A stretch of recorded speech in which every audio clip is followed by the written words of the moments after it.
บ่เขาไม่ได้ผูกแขนเขาพยายสูอันนี้นะเพิ่นเฮ็ดในได้นี่นะเพิ่นสิจัดงานแต่งได้ปะบัดเชิญบัตรเชิญเลยใช่บัตรเชิญเนาะบ่ได้มีแบบว่าผูกข้อต่อแขนบ่มีเนาะ เอาโอเคสามีแต่ว่าทั้งอ้ายก็สิได้ไปเวียกไปงานต่อกันเด้อมื้อหน้ามื้อในสิเข้ามาเยี่ยมมายามใหม่เนาะเลยจังไดก็เป็นกำลังใจให้เนาะสู้ๆมาขอไม้เนี่ยเลยสู้ๆเด้อน้องเด้อ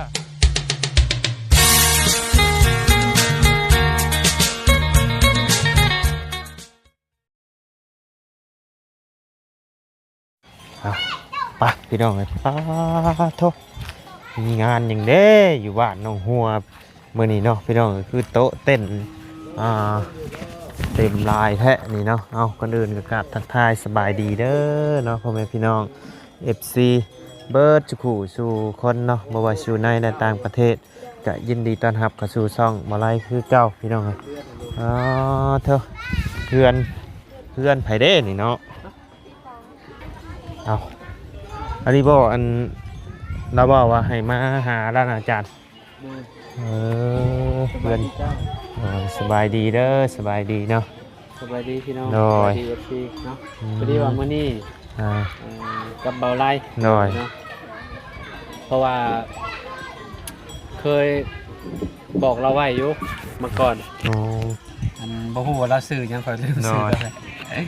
แล้วเจ้าก็ลองขึ้นไปถามเราเบิ่งเดี๋ยวสิขึ้นไปถามเพิ่นเบิ่งเนาะมันอยู่กันจักคนนี่โดยโอ้มีงานใหญ่แล้วมื้อนี้เนาะอยู่นี่โอ้ไผหม้อยังนะฮะจังวายแล้วหม้อข้าวต้มมาจักมันเข้านะเข้าบ่เอ้านึ่งไว้แต่มื้อนี้บ่มื้อใดอันงานแท้มื้อใดมื้ออื่น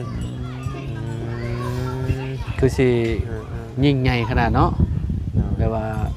เต้นกับกลางเป็นเท่าไรอันพี่น้องเลยแสดงว่าโอ้คนมีเงินเท่าไรนี่ฝั่งนี้พายมันยิงบ่โดยไม่บ่เนาะพายยิงบ่อะไรเลยโดยไปลองขึ้นไปถามมันดูมาเสียค่อยขึ้นไปถามมันเพิ่นกันเด้อจานเด้อโดยเดี๋ยวขึ้นไปอยู่กับเราอยู่กับไผ่เนาะขออนุญาตขึ้นเฮือนหน่อยเด้อ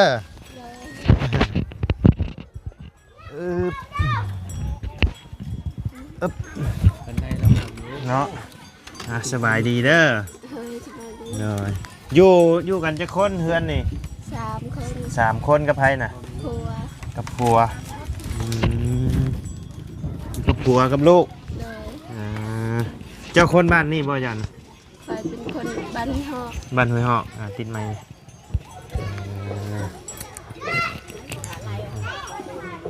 เรือนชาญนี่กับภวัตอ้อมเอาอยู่เนาะ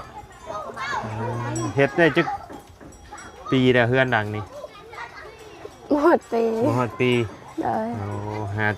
หาที่ย้ายมาอยู่นี่บ่จันได้ตะกี้จะอยู่ใช่อยู่เฮือนโอ้อยู่ดังนั้นได้อันนั้นเป็นเพื่อนปู่เพื่อนย่าบ่ได้นี่ก็เลยออกมาอยู่ต่างแบบนี้เนาะได้เฮ็ดเวียกเฮ็ดงานยังใส่อยู่พี่บ่มีเวียกยังได้จักเดือนนะลูกนี่ปีปลายชื่อว่าไหนใดบอยเจ้าได้ชื่อว่าไหนเจ้าลอยฮะลอยโดยอายุจักปีล่ะอายุลูกใครนี่เจ้า19เจ้า19ลูกปีปลายเนาะเพิ่นเป็นยังญาติลูกไห้เนาะระวังระเบิดใช่เด้อ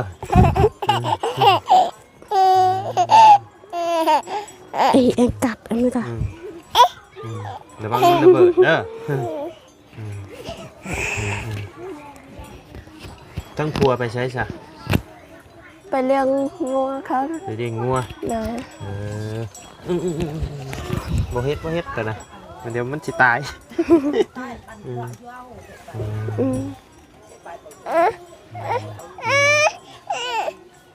อยู่ซื่อเด้ออย่าหายเด้อ อยากนอนบ่เพิ่นอยากนอนบ่อืมเนาะพี่น้องเดี๋ยวให้เพิ่นให้ทั้งแม่ย่าบ่นั่นน่ะ โดย แม่ย่าเพิ่นเอาลูกเพิ่นไปเด่นก่อนพี่น้องเพิ่นให้เนาะคันมาเด็กน้อยให้แล้วมันอยากติดเดืองพี่น้องเอ้ยเด็กน้อยขึ้นมาหลายแท้บาดนี้ฮะบ่ได้ไปเข้าโรงเรียนบ่มื้อนี้วันอาทิตย์บ่วันอาทิตย์หรือวันจันท โด ร์ ยวันอาทิตย์ แม่นแน่เนาะเพิ่นบ่ได้ไปโรงเรียนพี่น้องเอ้ยมื้ออื่นที่เพิ่นเฮ็ดเพิ่นผูกแขนนี่เนาะ โดยบ่เขาไม่ได้ผูกแขนเขาพยายาม อันนี้นะเพิ่นเฮ็ดในได้นี่นะเพิ่นสิจัดงานแต่งได้ปะ บัดเซิร์น บัตรเชิญ โดย ใช่บัตรเชิญเนาะบ่ได้มีแบบว่าผูกข้อต่อแขนบ่ บ่ บ่มีเนาะมีแต่ใส่บัตรเชิญแล้วก็เอาเงินซอยในซองบัตรเชิญหั่นเนาะอันนี้เป็นพายเจ้าสาวบ่ โดย เจ้าบ่าวอยู่บ้านได้ซะ บ้านลืม ลืมนะ เจ้านี่ชื่อลอยเนาะเจ้าเนาะ โดย อยู่กับผัวกับลูก โดย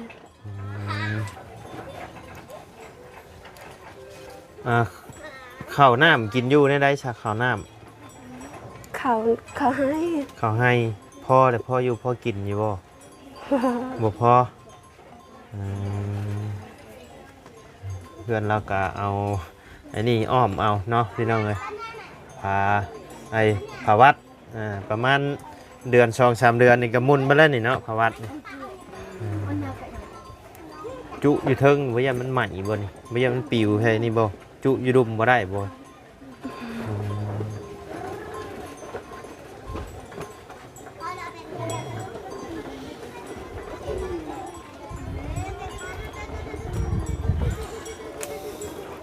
เจ้าอยู่บ้านอย่างนะเจ้าว่า บ้านห้วยฮอก บ้านห้วยหอกพุ่นบ่ทางชายแดนพุ่นบ่บ้านห้วยหอก ทางเข้าหนองป่าหั่นเด้ใกล้กับเมืองแสน อ๋อไปทางไหนวะพี่บ่ น้องพึ่ง พี่เนาะ โดย ลงกำแต่ว่าไรกันพี่น้องเคยเห็นจุข่อยอยู่บ่เคยเห็นอยู่บ่ เคยมีคนมาสัมภาษณ์เคยมาถ่ายอยู่บ่อยู่นี่ นี่คนหนึง ไผ โอ้โห ชื่อยัง โอ้โหเชื่อ บ่รู้ชื่อ ได้ ข่อยชื่อว่าวไรเด้อ ได้ มาเฮือนน้องบุตรเพิ่นก็เลยเห็นเพิ่นอยู่เฮือนชานเพิ่นนี่ทางจานลาวจะเคยให้มาหาอยู่เนาะ ได้ เป็นในเฮือนเรื่องครอบครัวเฮือนชานคือจังหวะอยากให้มาหาอยากให้มาช่วยเป็นอยู่ในไหนลำบากเรื่องหยังขาดเคินเรื่องหยัง ลำบากข้าวเกณฑ์ไม่ได้ ข้าวกินบ่ได้ ได้ เจ้านี่เป็นคนภูไทยบ่ เป็นคนลาวถึก คนลาวเทิง ได้ บ้านห้วยหอกนี่คนลาวเทิงเนาะ ได้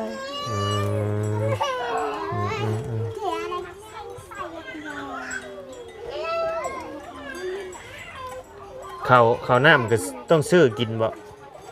ได้ซื้อไม่ได้เงินซื้อตักน้ำนั่นกิน น้ำในก็กินน้ำเซคือกันกับเขาน้องหัวน้องบุดคือกันนี่บ่ ได้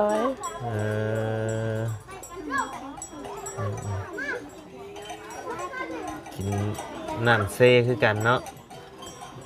เบ็ดคอตักน้ำไว้น้ำเพิ่นอีหยังคอกินน้ำเพิ่นอีหยังก็บ่ได้บ่ ข้าวเกณฑ์เขาให้ก็กัน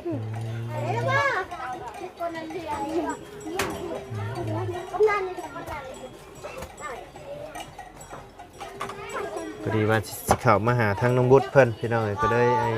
แบะเขามาหาทาง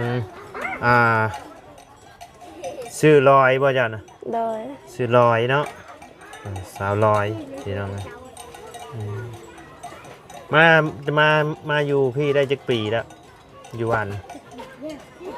ได้2-3 ปี 2-3 ปีแล้ว ได้ มีครอบมีครัวตะกี้ก็อยู่พุ่นแล้วเพิ่นทั้งปู่ทั้งย่าให้ย้ายลงมาอยู่นี้บัดนี้เนาะ โดย ออกเฮือนต่างพี่น้องเอ้ยทางนี้เนี่ยเพิ่นว่า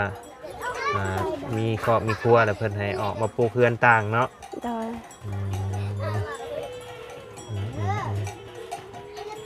บัดนี้เสียงเพลงก็มากบัดนี้เนาะโอ้คึกคืนแท้ได้พี่น้องเอ้ยแถวนี้เนาะ มีงานแต่งมื้ออื่นนี่รถคึกคืนเลยดิก่อนคือเห็นเพิ่นแก่อันนี้มาแต่วานหรือมื้อชื่นนี่บ่เมื่อวานนี่เนาะเพิ่นแก่เต้นมาเนาะเห็นผ่านมาเฮือนน้องหัวเพิ่นน่ะพี่น้องเอ้ย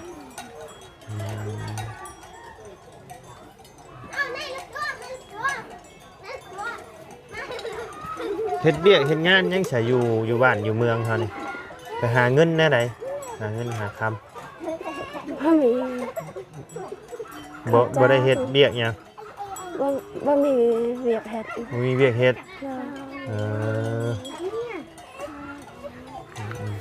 เห็นว่าแบบว่าไปหาค้าขายอิหยังหาแนวมาขายมาหยังบ่ได้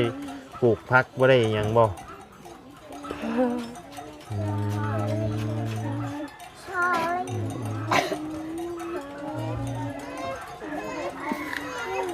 เรือนชาติแล้วก็ย่างนี่ต้องเคารพได้นี่พี่น้อง ก้มเอาเนาะไอ้นี่บ่อันกระตุกหายน้ำกินนะ โดย ขออนุญาตเบิ่งนี่เด้อ โดยตักน้ำเข้า ตักน้ำข้าว โดย เอามาไปกินตัวนี้เนาะ โดย คือจังว่าเห็นรถเพิ่นชงน้ำชงหยังเพิ่นเข้ามาชงอยู่พี่อยู่แม่นบ่เพิ่นน้ำเป็นตุกเพิ่นเข้ามาชงฮอดพี่อยู่แม่นบ่เขาคือบ่ซื้อกิน บ่มีเงิน มีเงินขาดตัวนี้แหละเนาะ โดย ขาดเงินนี่แหละพี่น้องเอ้ยอันที่ว่าสิจัดงานแต่งนี่เป็นไอ้เพื่อนย่าเจ้านี่บ่ บ่ บ่แม่นบ่ เพื่อนอยู่เถิกนั่น เพื่อนอยู่เทิงพุอ้าวเพิ่นคือมาตั้งอยู่พี่ซะ บ่มีบ่ตักเลยบ่มีเดิน อยู่ในหันก็คือมีอีกเต้นหนึงอยู่ เต้นนั่นน่ะคนในบ้านนั้นเขาอยู่ มันมีสองเจ้าบ่สิแต่งนี่นะ แบบอยู่นี่บัดเซิร์ช อันนี้บัตรเชิญ โดย โอ้ที่สิใช้บัตรเชิญนี่แบบคนทางอื่นมาบ่มองนี่นะ โดย เออคนทางอื่นมาแต่มานี้ใช้บัตรเชิญน่ะอันนั้นแบบคนในบ้านมาซอยมาหยังได้กินอยู่หั่น โดย เออ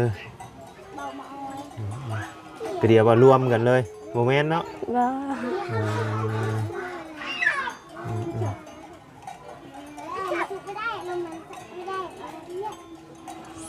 ลอย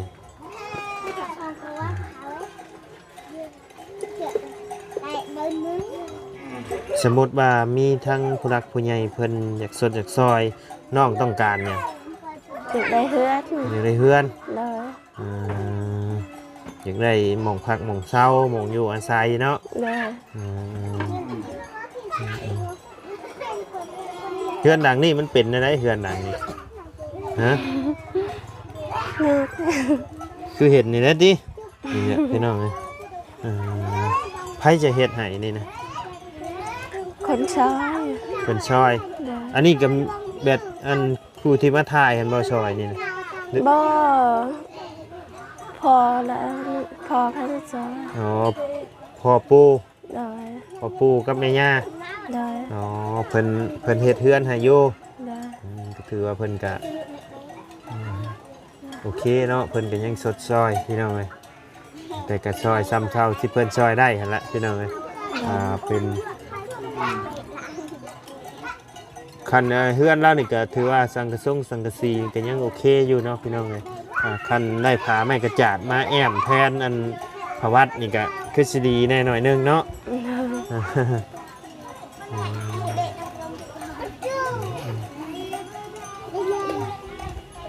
โอ้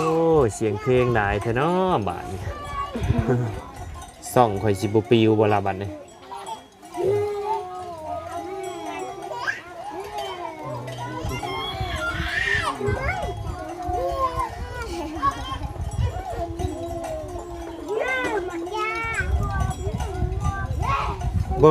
บ่ได้เฮ็ดให้เฮ็ดสวนบ่อยู่นี่ เฮ็ดให้แต่ บ่คุบ ได้ปีละจักสอบ ได้3-4 สอบ ได้3-4สอบ โดย อืมมันก็บ่พอกินละ3-4สอบเนาะ โดย อยู่ทั้งนี้เพิ่นบ่ได้เฮ็ดนาเนาะส่วนหลายเฮ็ดแต่ให้เนาะ โดย อืมเฮ็ดให้ก็ได้ปีละ3-4สอบติแต่ชั่วมื้อนี้จะหากินได้ซะข้าวน้ำนะ หาจ้างเขา หารับจ้างเพิ่น โดย ซื้อข้าวโลกิน โดย ทั้งผัวบ่เป็นผู้ไปหรือว่าเจ้า ผัว เจ้าอยู่กับลูกเนาะ โดย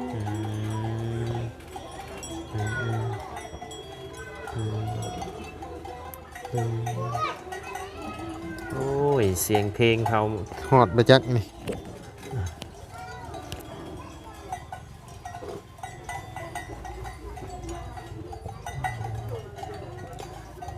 คือได้ยินอันทั้งจานล่าว่าเจ้ากับเขาน้องหัวนี่เป็นญาติกันบ่เป็นญาติทั้งผัวเจ้าบ่เป็นเอื้อยน้องกันกับน้องหัวบ่แม่นบ่ ผัว แม่น โดย อ๋อเขาหัวเขาจันนี่นะ โดย เป็นไอ้น้องกันเนาะ โดย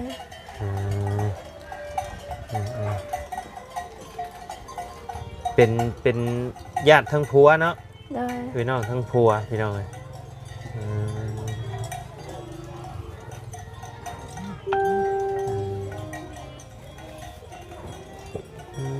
เพลงกับมาบาทถ่ายแล้ว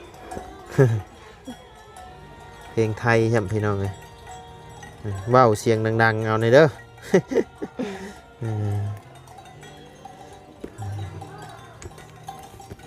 นอนเมื่อคืนนี่หนาวแล้วนี่เนาะ โดย หนาวบ่ หนาว ประตูกับบ่มีเปิดจังปางไว้ในนี่ด้วยบ่ยามมื้อคืนกัน นั่น เอาผ้านี่ลงมาเนาะ โดย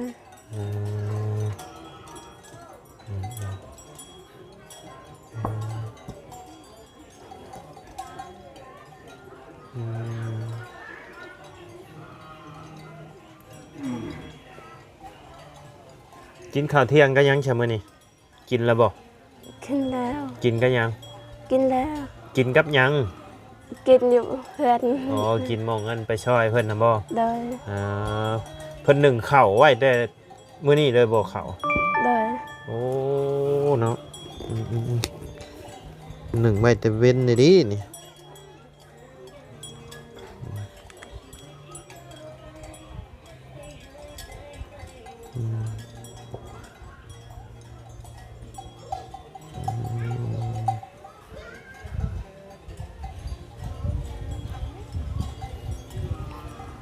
โอ้ยเสียงเพลงมา3 บาทนี่พี่น้องเลยเดี๋ยวสิไปเอามาม่ามาให้กันเด้อแป๊บหนึ่งเด้อ โดย พอได้ต้มได้กินพี่น้องเลย โดย นี่แหละพี่น้องเลยเนาะเรือนซานของสาวลอยเพิ่นเนาะใส่ผ้าบัดอยู่เนาะบ่ฮู้ว่ามื้อใดลมสิเอาไปเนาะ บ่ฮู้ว่าลมสิพัดไปมื้อใดพี่น้องเลยนี่แหละอยู่อาศัยอยู่กับผัวกับลูก3 คนเนาะ โดย เลยมามีเนาะซื้อมาฝาก ขอบใจ โดยจังไรก็เป็นกำลังใจให้เนาะสู้ โดย คอยเฮ็ดคอยสร้างคอยหาไปนี่แหละเนาะเฮาบ่หยุดหาสักมื้อมันก็มีดอก เอาเนาะกับผักน้ำเด้อเนาะพ่อแม่พี่น้องสำหรับเคล็ดของสาวลอยผัวชื่อยังผัว จันทา จันทา โดย แต่ว่าเราบ่อยู่เนาะเราไปเลี้ยงงัวเนาะ โดย มันไปเลี้ยงงัวรับจ้างบ่ เป็นเรื่องงัวซอยเขา เลี้ยงงัวช่วยเขา เลยเขาเห็ดเวียกนี่เลย อ๋อเพิ่นเฮ็ดเบียกนี่เลยก็ได้ไปช่วยเพิ่น โดย อันนี้บ่เฮือนไอ้แม่ย่านะ โดย เฮือนแม่ย่าแล้วก็สภาพก็โอ้หนักอยู่เด้อพี่น้องเอ้ย หนักพอสมควรอยู่เนาะ